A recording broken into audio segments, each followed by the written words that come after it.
ठीक है बच्चों, यहाँ तक समझ आ गई। लास्ट पॉइंट की स्ट्रीमलाइन बॉडीज़ की उनकी जो बहाव का रुख है वो ऐसे इस साइड पे होता है कि इनकी बॉडीज़ ऐसे होती हैं कि उनमें फ्रिक्शन लेस फ्रिक्शन हो। ठीक है, इसके बाद जो हमारा पेज नंबर 62 पे टॉपिक है वो है ग्रेविटेशनल फोर्स। ग्रेविटेशनल फोर्स क्या है? अब we know that when a ball is throwing, आप लोगों ने देखा होगा कि जब हम लोग बाल फेंकते हैं, बाल को ऊपर की तरफ फेंकते हैं, लेकिन बाल फिर वापस क्या आता है, नीचे आता है। ठीक है, इसी तरह जो है कह रहे हैं कि जब बाल को ऊपर फेंकते हैं तो बाल नीचे आता है। वो बाल नीचे क्यों आता है? इसी तरह जब हम देखते हैं कि एक एप्पल का दरख्त है, ऑरेंज का दरख्त है, तो वो एप्पल और ऑरेंज ज़मीन पर नीचे क्यों गिरते हैं? वो कौन सी ऐसी फोर्स होती है जिसकी वजह से एप्पल और या ऑरेंज ज़मीन पर गिरते हैं?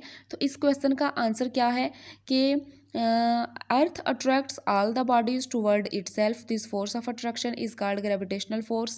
कि एक ग्रेविटेशनल फोर्स होती है, एक कशिश शकल होती है ज़मीन में एक कशिश शकल है। इस फोर्स की वजह से जो ज़मीन है वो चीज़ों को अपनी तरफ खींचती है, जिसकी वजह से तमाम चीज़ें नीचे आती हैं। जो बाल है जब उसे भी ऊपर फेंके तो वो नीचे गिरता है, और एप्पल और जो ऑरेंज वगैरह है वो भी दरख्त से नीचे गिरते हैं। किस वजह से? ग्रेविटेशनल फोर्स की वजह से। एक कशिश शकल है, ग्रेविटेशनल फोर्स है, फोर्स ऑफ ग्रेविटी है, जिसकी वजह से ये तमाम जो चीज़ें हैं वो ज़मीन अपनी तरफ खींचती है, वो ज़मीन पर गिरती हैं। तो ये इन चीज़ों का आंसर था।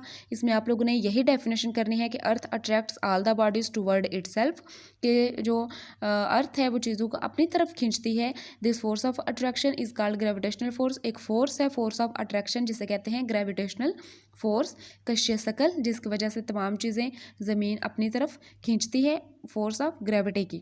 इसे कहते हैं फोर्स ऑफ ग्रेविटी।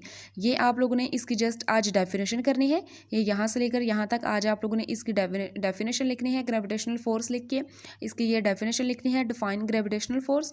और इसके बाद ये जो स्ट्रीमलाइनिंग बॉडीज़ हैं इनके आप लोगों ने पॉइंट्स लिखने हैं। देख लें इनके पॉइंट्स के स्ट्रीमलाइनिंग बॉडीज़ के पॉइंट्स हैं। साइकिलिस्ट वाला एक पॉइंट होगा, दीवार टॉय ड्रेस होगा।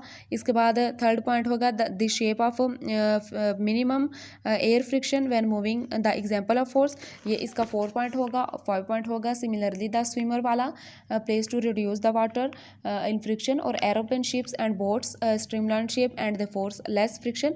ये इसके 6 पॉइंट बन रहे हैं। ये आप लोगों ने 6 पॉइंट लिखने हैं, और बाकी जो मैंने ग्रेविटेशनल फोर्स की डेफिनेशन बताई है ना, वो आप लोगों ने होमवर्क में लिखनी है, और इन्हें आप लोगों ने याद भी करना है। ओके।